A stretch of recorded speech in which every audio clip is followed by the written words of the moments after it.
नमस्कार दोस्तों, places in news के इस एपिसोड में एक बार फिर से आपका स्वागत है। और इस एपिसोड में हम बीते दिनों की उन सभी स्थलों को देखेंगे जो किसी न किसी वजह से खबरों में बनी हुई थी। तो सबसे पहले शुरुआत करते हैं अपने पहले स्थल यानी अल्जीरिया के बारे में। अब हम बात करेंगे कि चर्चा में क्यों है। रूस पर निर्भरता समाप्त करने के लिए अल्जीरिया ने भारत के साथ रक्षा संबंधों को मजबूत किया है। इस वजह से अल्जीरिया जो है वो चर्चा में बना हुआ था। अब एक बार वर्ल्ड मैप में इसकी लोकेशन देखते तो इसकी यहाँ पर लोकेशन है अल्जीरिया की। और अब इससे जुड़े कुछ महत्वपूर्ण बिंदुओं पर भी हम एक बार नजर डाल लेते हैं। तो यहाँ की राजधानी और सबसे बड़ा शहर अल्जीरियस है। और यहाँ पर सरकार की बात करें तो यहाँ पर एकात्मक अर्धराष्ट्रपति गणराज्य सरकार है।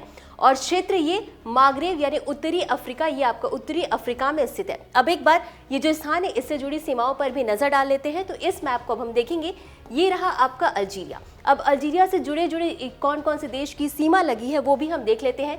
तो यहाँ पर आपका ट्यूनीशिया, यहाँ पर है नाइजर, यहाँ पर है माली, मॉरिटानिया, वेस्टर्न सहारा, मोरक्को।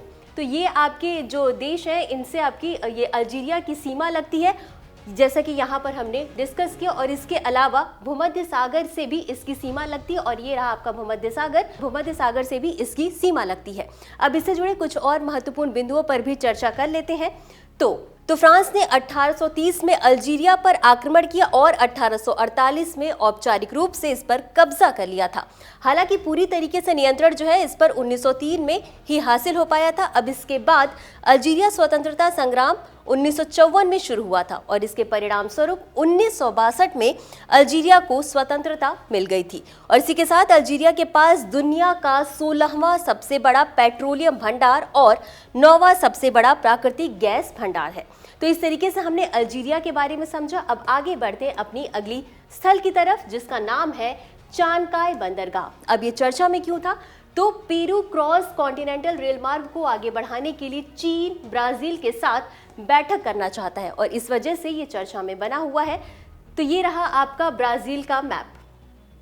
अब इस स्थान के बारे में कुछ महत्वपूर्ण बिंदुओं को जान लेते हैं। तो चानकाय जो है वो आपका पेरू लिमा से लगभग 60 किलोमीटर दूर स्थित है। और ये विकसित कैसे हुआ था? कास्को शिपिंग पोर्ट्स जो कि चीन में है और वोल्कन जो कि पेरू में है। और इसी के साथ आपको बता दें कि ये चीन की बेल्ट एंड रोड पहल का भी हिस्सा है। अब चिंता की बात क्या है कि बंदरगाह के दोहरी उपयोग सिविल और सैन्य को लेकर चिंताएं यहाँ पर व्यक्त की गई है। अब इससे जुड़े कुछ महत्वपूर्ण बिंदुओं को देख लेते हैं। तो ये आपका एरिया हो गया जो बंदरगाह बनाया जाना उसका। तो ये बंदरगाह दक्षिण अमेरिका व्यापार निर्यात के लिए प्रशांत महासागर का एक प्रमुख प्रवेश द्वार बनने की दिशा में विकसित किया जा रहा है। इस लिहाज से भी ये काफी इंपॉर्टेंट है। और इसी के साथ बड़े कंटेनर जहाजों को संभालने और क्षेत्रीय संपर्क को बढ़ावा देने के लिए इसे डिजाइन किया गया है।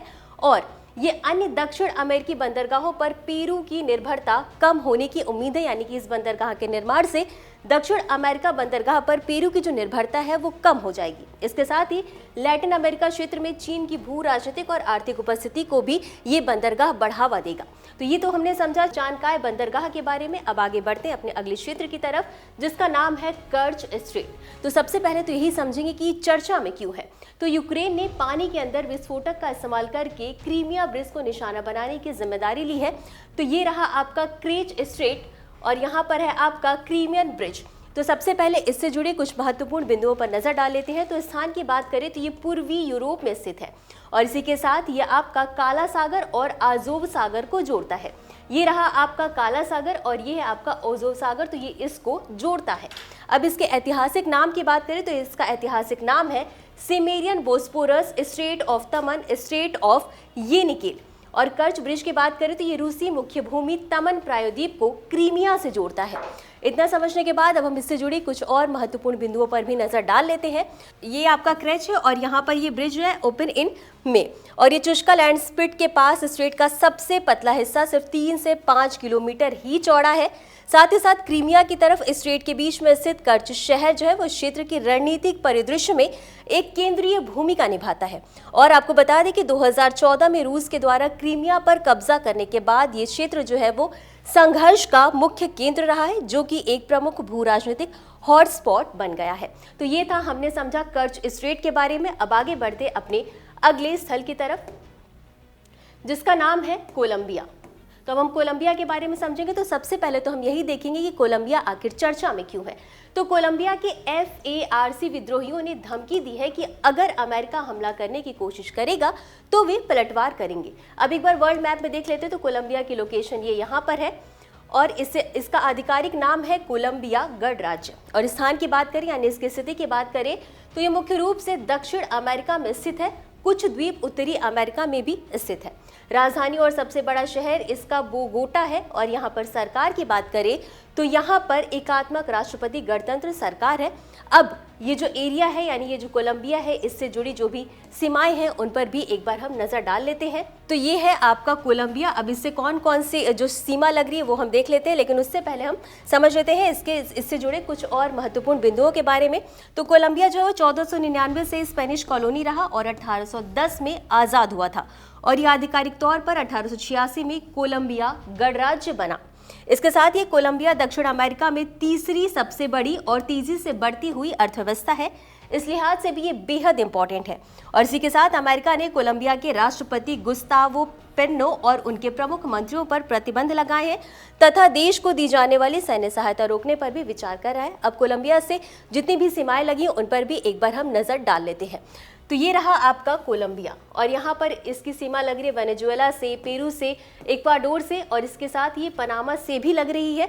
तो ये हमने डिस्कस किया कि वेनेजुएला से लगी है इसकी सीमा, ब्राज़ील से लगी है, पेरू से, इक्वाडोर, पनामा और इसके साथ ही इसकी सीमा जो है वो कैरिबियन सागर और प्रशांत महासागर से भी लगी है। तो ये रहा आपका कैरिबियन सागर और यहाँ है आपका प्रशांत महासागर।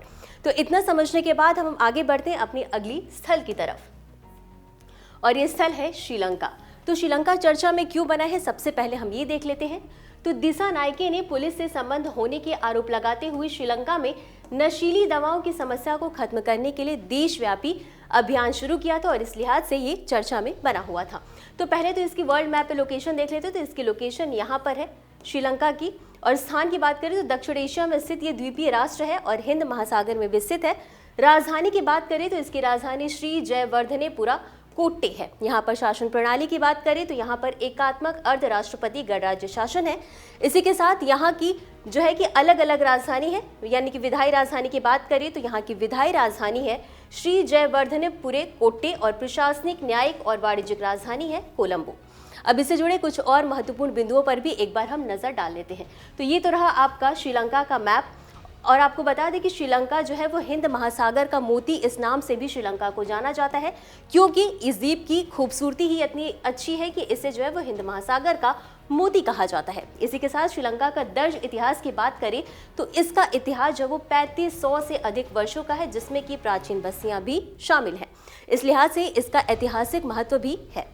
तो ऐतिहासिक रूप से इसे सिलोन के नाम से जाना जाता है, यानी इतिहास में इसे सिलोन के नाम से जाना जाता था और बाद में ये श्रीलंका गणराज्य बन गया। और इसी के साथ यह दक्षिण एशियाई क्षेत्रीय सहयोग संगठन यानी सार्क, G77 और गुट निरपेक्ष आंदोलन का संस्थापक सदस्य भी है। तो ये था आज का हमारा पूरा डिस्कशन का टॉपिक। मिलते हैं अगले एपिसोड में इसी तरह कुछ अन्य चर्चित स्थलों के साथ। तब तक के लिए धन्यवाद।